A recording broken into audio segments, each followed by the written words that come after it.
নিজের দেশে যাচ্ছেন, আপনার এখন কেমন লাগতেছে ভাই? আলহামদুলিল্লাহ, খুবই ভালো। আপনি কত বছর পর যাচ্ছেন? আমি 1 বছর পর যাইতেছি।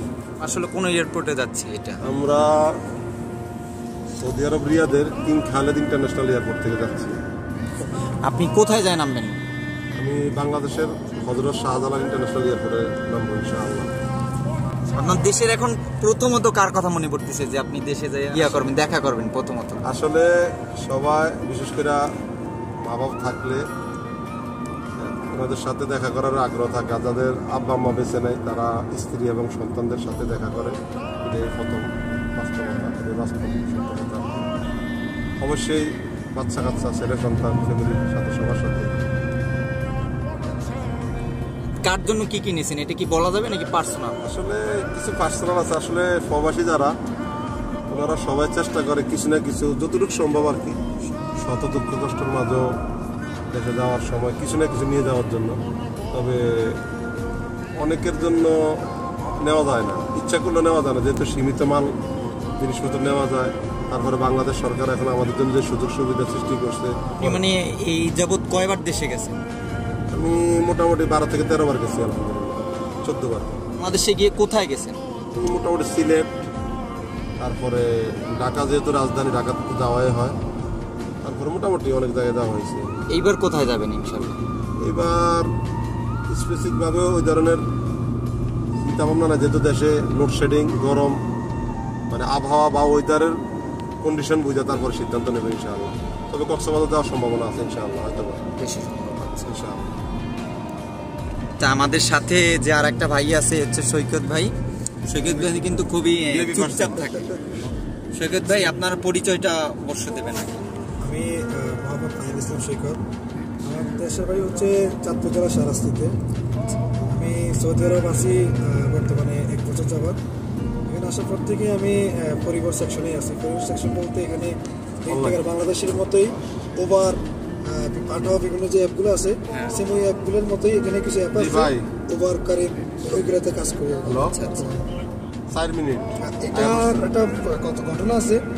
এখানে আপনার বাবা বা ভাই থাকলে এই সুবিধাটা যদি আপনার কেউ না থাকে, দালালের মাধ্যমে আসেন, তাইলে এখানে এই ধরনের সুযোগ সুবিধা পাবেন, পাওয়া যাবে না। আপনি আসলে দেখা যাবে, আপনাকে বলবে দেখা যাবে আরেকটা কাজ। এখন কোন হোটেল ওটা আপনাকে বলে নেই, আবাসিক হোটেল, খাওয়া হোটেল কোনটা এটা বলে নেই, কিন্তু বলছে হোটেলের বিষয়। ডিউটি কয় ঘন্টা? বেসিক 10 ঘন্টা, 8 ঘন্টা আপনাকে এটা বলছে। কেন? এখানে আসার পরে আপনাকে বাধ্য করা হবে 12 ঘন্টা আমার টাইম করা, 12 ঘন্টা করতে হবে, 4 ঘন্টা করতেই হবে। এটা তো আমার ইচ্ছা নেই, এখানে সুবিধাটা দেয় না। 90% যে কোম্পানিগুলো আছে এই সুবিধা দেয় না, তারা বাধ্য করে আপনাকে বাধ্য করবে।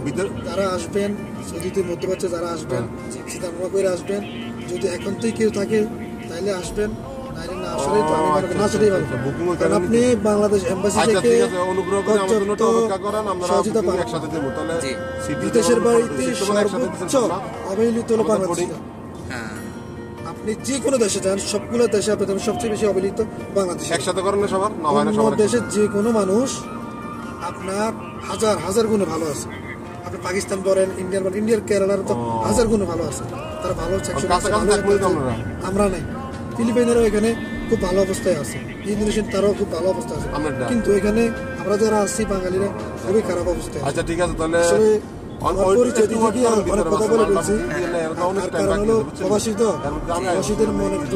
আপনি যে কথাগুলো বলছেন এটা খুবই ইম্পর্টেন্ট কথা বলছেন। জানি না আসলে কথা কতটুকু বোঝা গেছে, তবে আসলে ওই যে মনের দুঃখ, চলে আসি সুখটাও শেয়ার করলাম, দুঃখটাও শেয়ার করলাম। সুখ এটাই, বাবা আছে এখানে, এটাই সুখ। আচ্ছা, আপনার বাবা আছে, আপনি এখানে কে কে থাকেন? আমি আমার আব্বু এখানে বর্তমানে আছি, তবে ওদের ভবিষ্যতে ফ্যামিলি নিয়ে আসতে চিন্তা আছে।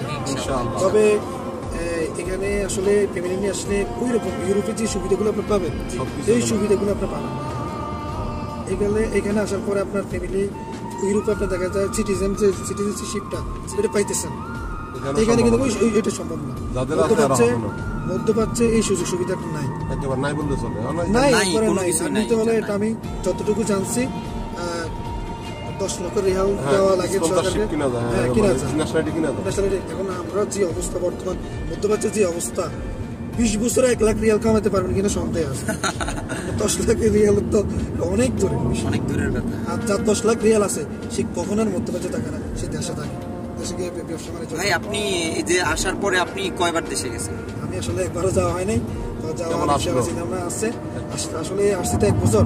আসলে বিদেশের একটা কথা আছে, মানে যাবো বললেও যাওয়া হয় না।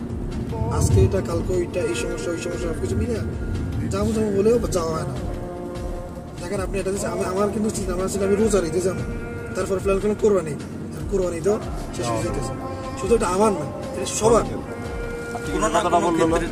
$6,000 রিয়াল টিকিটের দাম আসলে দুঃখের কথা, সবচেয়ে দুঃখের কথা একটা কথা, আমি 2 লক্ষ টাকা বাংলাদেশ টাকা 2 লক্ষ টাকা দিয়া এখন ঈদ করার জন্য ফ্যামিলির কাছে যাইতেছি, 2 লক্ষ টাকা দিয়া।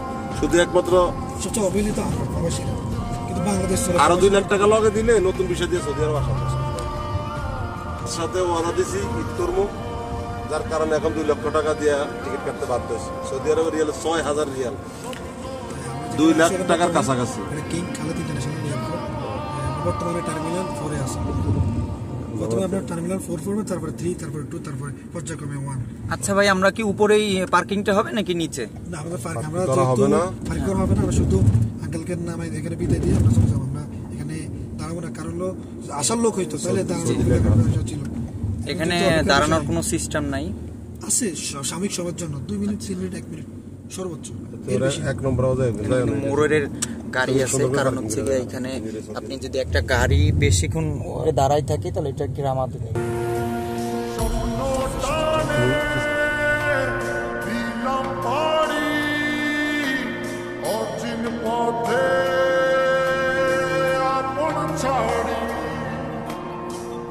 এখানে আপনি বাংলাদেশের মতো দেখবেন না যে মানুষ দাঁড়ায় রয়েছে, হুমড়ি বয়ে রয়েছে। এখানে ভিতরেই বিএভি ব্যবস্থা করে রাখছে, যার কারণে এরকম ওই চিত্রগুলো আপনি দেখবেন না। আসলে এই জায়গা সিস্টেমটা মানে পুরোটাই একটা ডিসিপ্লিনের মধ্যে সীমাবদ্ধ, এই কারণে আর কি এখানে প্লেসটা এই যে বিএভি দিচ্ছে না আলাদা সেকশন, যারা বিএভি আছে তারা এখানে ইয়ে করে, এখানে ওয়েট করে, এখানে নামে এখানে ইয়ে করে। যারা দেশের এই দেশ থেকে বাইরে যায় বিএভি, তাদের এখানে এখানে ভাই 5 মিনিটের বেশি থাকতে পারে না। 5 মিনিট না, সর্বোচ্চ 2 থেকে 3 সর্বোচ্চ 2 থেকে 3 মিনিট। মোড় বলতে আমাদের দেশে বোঝায় আর কি ট্রাফিক পুলিশ। ট্রাফিক পুলিশ আপনি ফলো করছেন কিনা জানি না। হ্যাঁ, আমি দেখছিলাম। ওখানে ট্রাফিক পুলিশ আছে, পোশাকে আছে, সিভিলে আছে, বুঝার সুযোগ। হ্যাঁ, আর কোনিক আপনার তারা ভাই তাহলে যারা আসলে হঠাৎ আসে অন্তত পক্ষে 5 থেকে 7 মিনিট তো লাগে একটা জিনিস ইয়া করতে।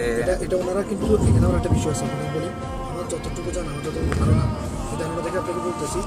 এখানে সিসি ক্যামেরা মনিটর করা হয় কোন গাড়িটা কতক্ষণ দাঁড়াইছে।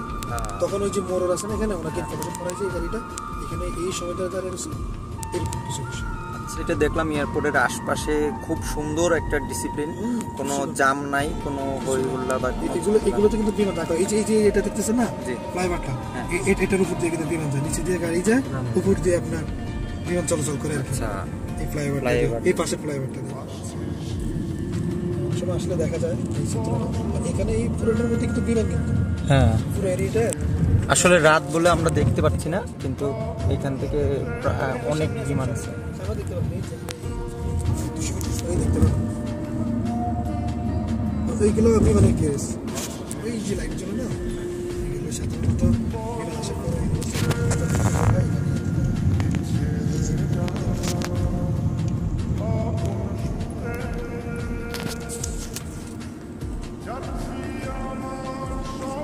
উটটা কিন্তু এই দেশের, ভাই এই দেশে কি জাতীয় পশু?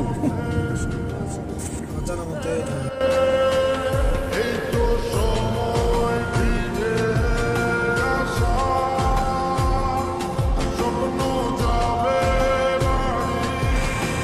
তো আমরা চলে যাচ্ছি বাসার দিকে। সবাই দোয়া করবেন, সুস্থ থাকবেন। দেখা হচ্ছে অন্য কোনো ভিডিওর সাথে। আসসালামু আলাইকুম।